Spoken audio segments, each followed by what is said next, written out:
आप देख रहे हैं फिर वही तस्वीर। ये कहानी लेखिका आदरणीय आशा शैली जी द्वारा लिखी गई है। फिर वही तस्वीर यह सुंदर प्रस्तुति अपने चैनल के माध्यम से लोगों तक पहुंचाने के लिए हम दिल से आपके आभारी हैं आशा जी। तो आइए चलते हैं कहानी की ओर। माँ, तुम्हारे लिए यह सीट ठीक है। तुम उधर ठीक होकर बैठ जाओ, वहाँ खिड़की के पास। मैं पहले इस सामान को ठीक से रख दूं। कौशल्या ने कुछ भी जवाब नहीं दिया। सरिता अपने हाथ का बैग ऊपर के बर्थ पर जमाकर बस से नीचे उतर गई और दूसरा बैग भी उठा लाई। उसकी माँ कौशल्या भी सरिता की दिखाई हुई सीट पर चुपचाप जाकर बैठ गई। थोड़ी ही देर में सारा सामान ठीक से जमाकर सरिता भी आकर माँ के पास ही बैठ गई। शिमला के बस अड्डे से हरिद्वार जाने वाली बस चलने को तैयार थी। यात्रीगण अपनी सीट पर बैठ रहे थे। बस की खिड़की खोलकर ड्राइवर भी अपनी सीट पर आ बैठा और थोड़ी ही देर में बस ने शिमला शहर छोड़ दिया। सरिता ने अपनी माँ का ध्यान बांटने के लिए थोड़ा सा खंघारा। अभी तक उनके साथ वाली तीसरी सीट पर कोई नहीं बैठा था। खाली सीट होने से सरिता ने अपने दोनों पैर सीट के ऊपर कर लिए और पालती मारते हुए बोली, माँ, पानी पियोगी? कौशल्या ने कोई जवाब नहीं दिया तो सरिता ने बैग से पानी की बोतल निकालकर 2 घूंट पानी पिया और बोतल माँ की ओर बढ़ा दी। किसी भी बात का उत्तर ना मिलने पर सरिता ने उसे बाजू से पकड़ा और उसे हिलाते हुए कहा, माँ, गला सूख रहा होगा, थोड़ा सा पानी पी लो। बिना कुछ बोले कौशल्या ने बोतल लेकर पानी के 2 घूंट गले से उतारे और बोतल वापस सरिता को दे दी। सरिता पानी की बोतल को वापस बैग में रखते हुए बोली, हरिद्वार में कहाँ रुकना है माँ, यह भी सोच लेना। वहां पर पहुंचकर हमें इधर उधर ना भटकना पड़े। वह माँ को किसी भी तरह बातों में लगाना चाह रही थी। नहीं भटकना पड़ेगा, हरिद्वार में हमारे खानदानी पंडा है, उन्हीं के पास चली जाएंगे। पिंडदान भी तो वहीं करेंगे। कौशल्या जैसे अपने आप से ही बोल रही थी। पिंडदान? किसका पिंडदान? देसू का भी और अपना भी। क्यों माँ? देसू का पिंडदान तो उसके बेटे ने वहां कर ही दिया है ना, और तुम्हारा पिंडदान क्यों? बात कुछ समझ में नहीं आई। हाँ, किया तो है उसने, पर मैं तो उसे पैदा करने के पाप से मुक्त होना चाहती हूँ। कौशल्या ने जैसे कुछ सुना ही नहीं। चलो मान लिया, पर तुम्हारा पिंडदान? मैं किसी पर अपना बोझ नहीं डालना चाहती। यह तुम क्या कह रही हो माँ?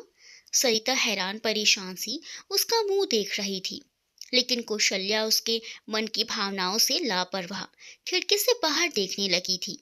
सरिता जानती थी कि माँ को बेटे की मौत से गहरा झटका लगा है। जैसा भी था, वह आखिर उसका बेटा ही तो था। सच तो ये है कि भाई की मौत का दुख तो कहीं ना कहीं सरिता को भी था, लेकिन इस तरह से भी नहीं था जैसे होना चाहिए।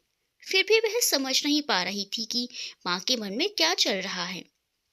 देसू अर्थात देसराज बोहरा के निधन की सूचना पहले उसे ही मिली थी। सुबह सवेरे जब उसने घनघनाता फोन उठाया तो देसू की नौकरानी ही बोली थी, हेलो हेलो। कौन? दीदी जी, मैं रामी। तुम? क्या बात है, कैसे किया फोन? दीदी वह, मैं, हाँ हाँ बोलो ना। दीदी जी, वह भैया जी। अरे कहो ना, क्या हकला रही हो? क्या किया देसू ने? दीदी जी, वह भैया नहीं रहे। क्या कहा? देसू नहीं? मतलब देसू मर गया? हाँ दीदी जी, कल रात से उनकी तबीयत ज्यादा खराब होने लगी थी, इसीलिए मैं घर नहीं गई। फिर रात के 3 बजे तो बस। रामी फोन पर ही रोने लगी। अच्छा अच्छा देख, अब रो मत। यह बता, क्या तुझे रीमा ने कहा है फोन करने को, या तूने खुद से ही किया है? यानी वो हमारा इंतजार करेगी या नहीं? हाँ दीदी जी, भाभी ने ही कहा है, और ये भी कहा है कि माँ जी को भी बता दे, उनके पास फोन नहीं है इसीलिए। ठीक है ठीक है। सरिता ने घड़ी देखी। इस समय सुबह के 6 बज रहे थे। हम लोग 10 साढ़े 10 बजे तक शिमला पहुंच जाएंगे, कहकर उसने फोन रख दिया। किचन में जाकर चाय बनाई और 2 कप चाय लेकर कमरे में गई तो सोमेश ने पूछा, किसका फोन था? देसू की नौकरानी का। देसू रात 3 बजे चला गया। उसका लहजा सपाट था। तुम चाय पी लो, मैं माँ को साथ लेकर शिमला जा रही हूँ। तुम बच्चों को संभाल लेना। अब यह लोक व्यवहार तो करना ही पड़ेगा। शायद उन लोगों को इस खबर की बहुत पहले से आशंका थी। ठीक है, तुम चाय पी लो, मैं गाड़ी निकालता हूँ। तुम लोगों को बस स्टैंड तक छोड़ दूंगा, वहां से शिमला की बस पकड़ लेना, सोमेश ने चाय का खाली कप टेबल पर रखते हुए कहा। सरिता ने चाय सिप करते करते ही दो जोड़ी कपड़े बैग में ठूंसे और जल्दी से बाहर निकल गई। बच्चे अभी तक सो रहे थे, उन्हें उठाकर स्थिति बताई गई। उन्हें घर का ख्याल रखने और स्कूल के लिए तैयार होने का कहकर सोमेश गैराज से इंडिका निकाल लाया और फिर 15 मिनट में ही वो चंबा घाट के माँ के पास थे। कौशल्या यूं अचानक सुबह सुबह उन्हें देखकर कुछ घबरा सी गई। तुम दोनों यूं अचानक सुबह सुबह, सब ठीक तो है ना? कुछ नहीं माँ, तुमने चाय पी ली क्या? अरे हाँ पी ली। तो क्या तुम लोगों के लिए दोबारा बन नहीं सकती? मैं अभी बना लाती हूँ, तुम दोनों बैठो। नहीं, हमें चाय नहीं पीनी है, बस तुम दो जोड़ी कपड़े लेकर बैग निकालो, हम लोग शिमला जा रहे हैं। कहने के साथ ही सरिता ने आंगन में बंधी लोहे की तार पर से माँ के सूखे हुए खादी के सलवार कुर्ते उतारकर खुद ही बैग में डालने शुरू कर दिए। कौशल्या बड़ी हैरान परेशान होकर बेटी को हड़बड़ाते हुए देख रही थी, लेकिन सरिता के चेहरे पर किसी तरह का कोई भाव नहीं था जिससे वह कुछ भी अंदाजा लगा सके। उलझन को सुलझाने का एक ही तरीका था, उसने सरिता को पकड़कर अपनी तरफ घुमाया। आखिर कुछ बताएगी भी कि हुआ क्या है? तुम्हें दुख होगा। किस दुख की बात कर रही है सरिता? माँ, देसू नहीं रहा, सरिता ने झटके से अपनी बात कह दी। एक क्षण, बस सिर्फ एक क्षण के लिए कौशल्या आंखें फैलाए भौचक्की सी बेटी का चेहरा देखती रही, फिर धम से पलंग पर बैठ गई। कब? मतलब कब? सुबह सवेरे ही रामी का फोन आया था, वह रात 3 बजे चल बसा था। रामी कह रही थी उसे भाभी ने ही खबर देने के लिए कहा है। सरिता, तुझे लगता है कि हमें वहां जाना चाहिए? हाँ माँ, वरना तुम्हारे मन को शांति नहीं मिलेगी। शांति? किस शांति की बात कर रही हो तुम? क्या तुमने देखा नहीं, मैंने शांति से जीना सीख लिया है। कौशल्या ने ठंडी सांस ली। मेरे लिए तो वह 10 बरस पहले ही मर गया था, जब उसने मुझे हाथ पकड़कर घर से बाहर निकाला था। अब तक सरिता ने बैग में माँ के कुछ कपड़े रख लिए थे। सोमेश ने बैग उठाया तो सरिता हाथ पकड़कर माँ को बाहर ले आई और सोमेश ने कमरे में ताला डाल दिया। कौशल्या चुपचाप गाड़ी में बैठ गई और बस तब से अब तक वह इसी तरह चुप थी। ना वह रोई, ना किसी से कुछ बोली, बस चुपचाप बैठी बिसूरती रही। शिमला भी पूरा समय बस यूं ही चुपचाप बैठ एक तरफ बैठी रही। तेजू के शव को दाह संस्कार के लिए ले जाने के साथ ही उसने सरिता को वहां से चलने के लिए कहा। जब सरिता टिकट लेने जा रही थी तो उसने अपनी चुप्पी तोड़ी। टिकट हरिद्वार का लेकर आना, अभी रात वाली गाड़ी का समय है, हम हरिद्वार जाएंगे। सरिता ने एक बार गौर से माँ का सुता हुआ चेहरा देखा और फिर चुपचाप टिकट खिड़की पर जाकर खड़ी हो गई। तेसू 4 साल का और सरिता मात्र 6 वर्ष की थी जब उनके पिता लाला लाजपत राय के साथ ही अंग्रेजों की लाठियों का शिकार हुए थे। उनके अंतिम संस्कार के बाद उनके क्रांतिकारी साथियों ने जब कौशल्या से उसके आगे के कार्यक्रम के लिए पूछा तो उसने अपने पति के संकल्प को दोहरा भर दिया। मैं उन्हीं के कदमों पर चलूंगी भाई। उसके दृढ़ निश्चय को देखते हुए दोनों बच्चों को उनके मामा मामी ने संभाल लिया था और कौशल्या पूर्ण रूपेण देश के प्रति समर्पित हो गई थी। देश के काम से जब भी उसे समय मिलता वह उससे बच्चों के साथ ही गुजारती। यूं उसके पास धन की अधिकता तो थी नहीं, परंतु कमी भी नहीं थी जिसे उसने बच्चों की देखभाल के लिए भाई को दे दिया था। लेकिन इसका क्या किया जाता कि तभी पाकिस्तान बन गया और कौशल्या भी विस्थापित की स्थिति में आ गई। मामा मामी भगदड़ में पता नहीं कहाँ खो गए। कौशल्या दोनों बच्चों को सीने से लगाए अपने क्रांतिकारी साथियों की मदद से शिमला आ गई और यहाँ आकर वो लोग छोटी छोटी रियासतों को रजवाड़ा शाही के चंगुल से छुड़ाने के लिए फिर सक्रिय हो गए। शिमला उस समय पंजाब का हिस्सा ही तो थी। इस सारे उठापटक के बीच ही बच्चे स्वाभाविक रूप से बड़े हो रहे थे। पति के शहीद होने का प्रमाण पत्र और उसकी अपनी स्वयं की जेल यात्राओं के कारण उसे बच्चों के लिए कुछ सुविधाएं सरकार से मिल गई थी। उसे स्वयं को स्वतंत्रता सेनानी की पेंशन मिल गई थी जो मात्र 500 रुपये थी, परंतु मोहल्ले के कुछ बच्चों को ट्यूशन पढ़ाकर वह काम चला लेती थी। शिमला में 2 कमरों का एक पुराना मकान जो नाम मात्र के किराए पर उसके नाम अलॉट हो गया था। वह मकान किसी अंग्रेज का छोड़ा हुआ था जो अब भारत सरकार के कब्जे में था। इसके अतिरिक्त साथ के आंदोलनकारी उसकी हर प्रकार की सहायता करते थे। समय पर सरिता के लिए भी अच्छा लड़का मिल गया। फिर एक दिन देसू ने कॉलेज की अपनी सहपाठी रीमा को माँ के सामने जब अचानक ला खड़ा किया तो कौशल्या ने उसे भी सहर्ष स्वीकार कर लिया। वहीं से उसके लिए मुश्किलें आंधी तूफान की तरह आनी शुरू हो गई। रीमा को 2 कमरों का घर छोटा लगता था। बड़ा घर कौशल्या के बजट से बाहर था और अभी तेसु भी कहीं काम पर नहीं लगा था। कौशल्या जितना समझौता करने की कोशिश करती, रीमा उतना ही आग की तरह भड़काने लगती। नौकरी ना मिलने पर तेसु ने लोक निर्माण विभाग में ठेकेदारी करनी शुरू कर दी थी। बस कालका आकर रुक गई थी। कंडक्टर सब लोगों को खाना खा लेने को कहकर बस से नीचे उतर गया। सरिता भी सब लोगों के साथ बस से उतर गई और थोड़ी ही देर में 2 ग्लासों में चाय और कुछ बिस्किट ले आई। माँ, सुबह से कुछ नहीं खाया है, ये लो। कुशल्या ने बिना कुछ बोले चाय ले ली। माँ, कुछ तो बोलो, इस तरह गुमसुम क्यों बैठी हो? मैं जानती हूँ माँ होना, पर माँ, तुझे वह बात याद है ना सरिता, तुम्हारे पिता की बरसी थी उस दिन। हाँ माँ, वह दिन मैं कैसे भूल सकती हूँ। तुमने ब्राह्मणों को खाना खाने के लिए बुलाया था और सुबह 4 बजे से ही खाना बनाना भी शुरू कर दिया था। रीमा को तुम्हारी मदद करनी चाहिए थी, पर वह तो 8 बजे से पहले सोकर ही नहीं उठती थी। सरिता ने देखा माँ तो उस दिन में ही वापस चली गई थी। उसके हाथ में पकड़ी चाय ठंडी होने लगी तो उसने माँ को झिंझोड़ा। माँ, चाय पी लो प्लीज। सुबह से अन्न तो क्या, पानी भी तुम्हारे पेट में नहीं गया है। जाने दो ना, जो हुआ सो हुआ। तुम ही तो कहती हो ना कि सामने आए हुए समय को देखो, गुजरा समय भूतकाल होता है, भूत से चिपको मत। कौशल्या ने चुपचाप चाय पी ली तो सरिता थोड़े केले ले आई। जोर जबरदस्ती उसने माँ को 2 केले उधरस करा दिए। बस चल पड़ी अपने लक्ष्य की ओर। बस के अंदर की बत्तियां बुझा दी गई। यात्री सोने लगी थी। कौशल्या को भी झपकी आ गई।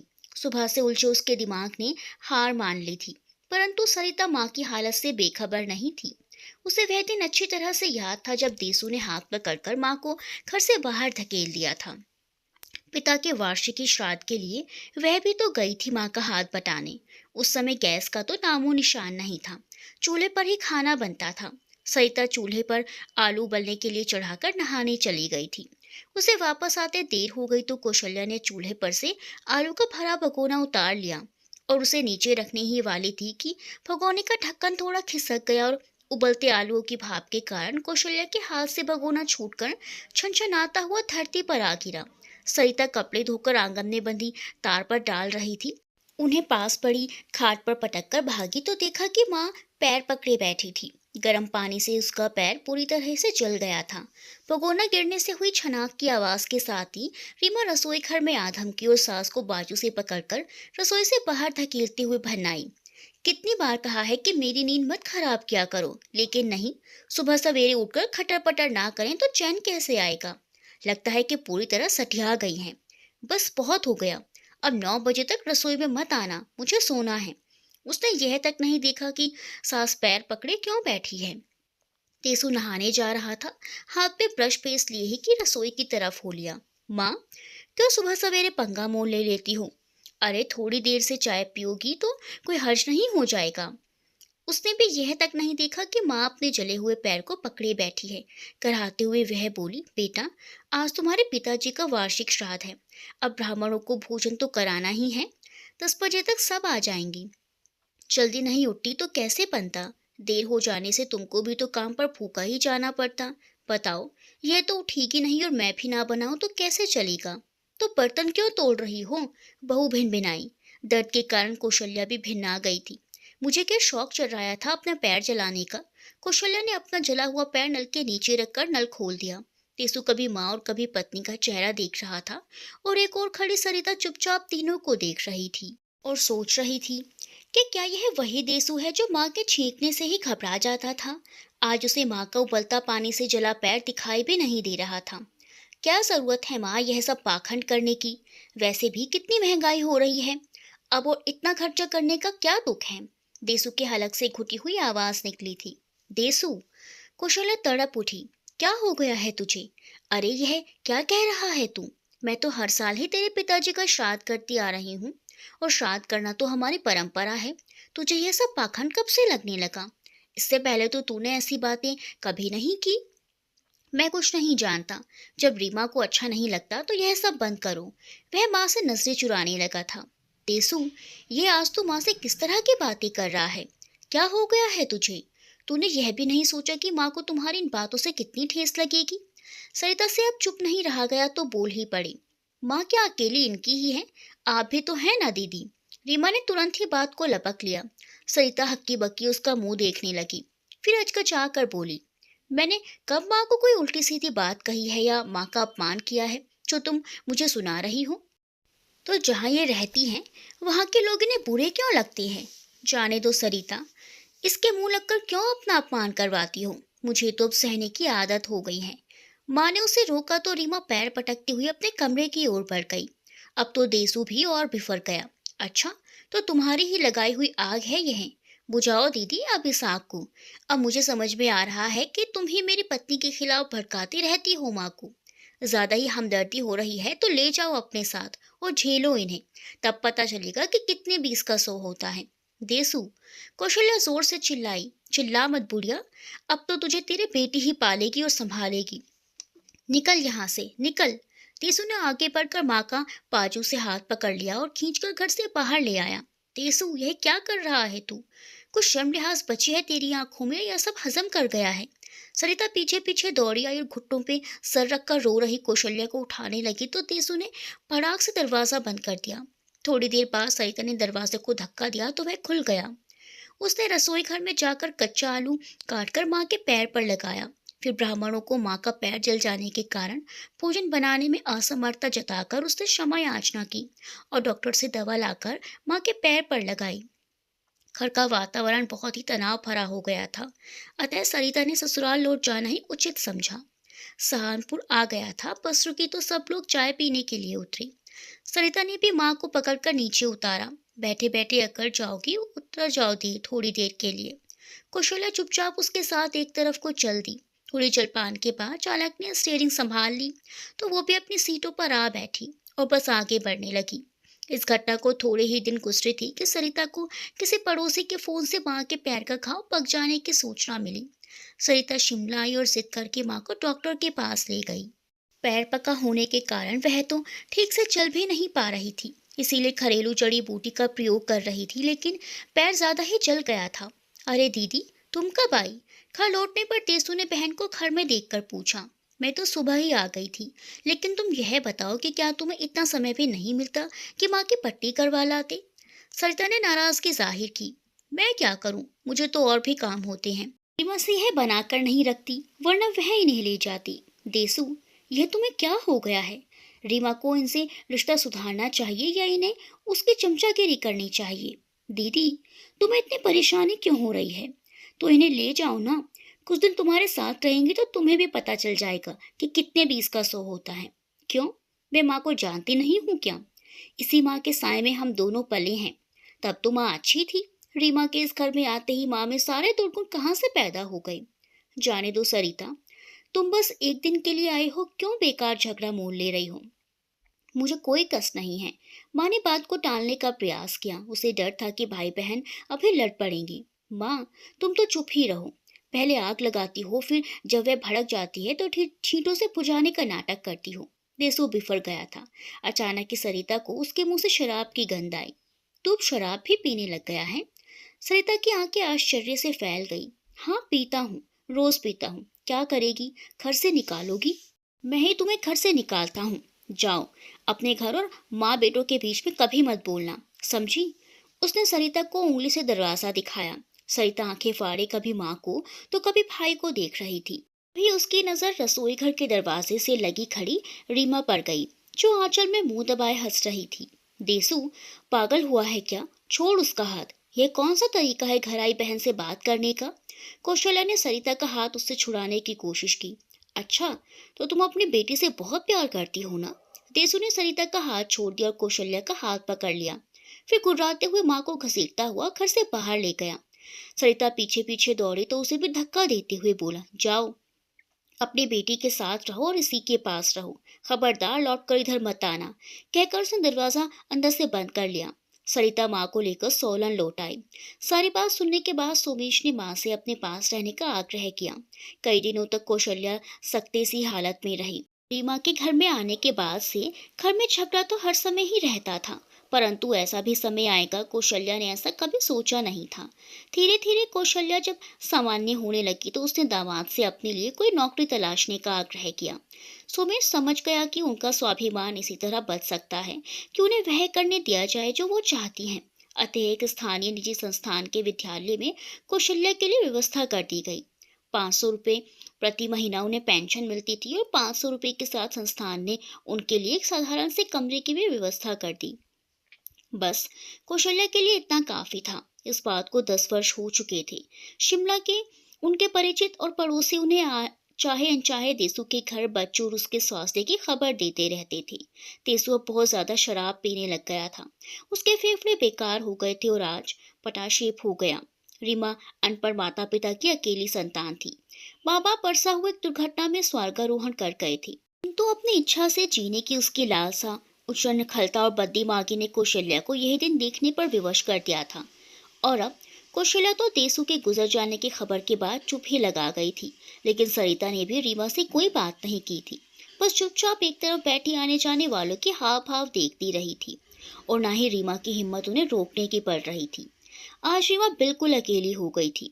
किसी सवारी का बच्चा रोया था। सरिता ने चौंक कर देखा। बस देहरादून के निकट आ चुकी थी। सफर समाप्त होने में अभी 1 डेढ़ घंटा बाकी था। उसने पलटकर माँ की ओर देखा। कौशल्या की आंखों में नींद नहीं थी। वह अंधेरे में आंखें फाड़े ना जाने क्या तलाश रही थी। बस बदस्तूर अपनी गति से दौड़ रही थी। सरिता अचानक बोल पड़ी, माँ, जब देसु को दाह संस्कार के लिए उठाया जा रहा था तो तुमने देखा था। रीमा ने अजीब सी याचना भरी नजरों से तुम्हारी ओर देखा था, जैसे कह रही हो अब क्या होगा। हाँ, मैंने देखा भी था और महसूस भी किया था। कौशल्या शायद सामान्य हो रही थी। अब उसे आटे दाल का भाव पता चला है। मुझे भी वह सब भोगना पड़ा था जो आज रीमा का भाग्य बना है, परंतु इससे मुझे ना कोई खुशी है और ना ही परेशानी। बल्कि मैं तो सोच रही हूँ कि क्या मेरे खुश होने से मेरे वह बीते दिन लौट आएंगे। सच पूछो तो सरिता, मुझे दुख है उसके लिए। कितनी अभागिन है रीमा। मेरे साथ तो तुम्हारे पिता के साथी थे, नेक और विश्वसनीय। रीमा के साथ भी कुछ साथी अवश्य हैं, किंतु देसु के शराबी दोस्त। ऐसे हालात को रीमा किस तरह झेलेगी मैं नहीं जानती, पर इतना तो कह ही सकती हूँ कि तस्वीर एक ही है, उसके पहलू दो हैं। सरिता आश्चर्य से माँ को देख रही थी और सोच रही थी, क्या माँ रीमा को क्षमा कर सकेगी? शायद नहीं। वो सच ही तो कहा है माँ ने। यदि वह उसे क्षमा भी कर दी तो क्या वह उनके सुनहरे वर्षों को लौटा सकती है जिन्हें रीमा ने राख कर दिया था? नहीं, हरगिज नहीं। गया मुसाफिर लौट आता है, परंतु गया समय लौट नहीं सकता। दोस्तों, कहानी के बारे में अपने चाहे कमेंट सेक्शन में बताएं और वीडियो को लाइक करना बिल्कुल ना भूलें। मिलते हैं अगली वीडियो में, तब तक के लिए बाय बाय।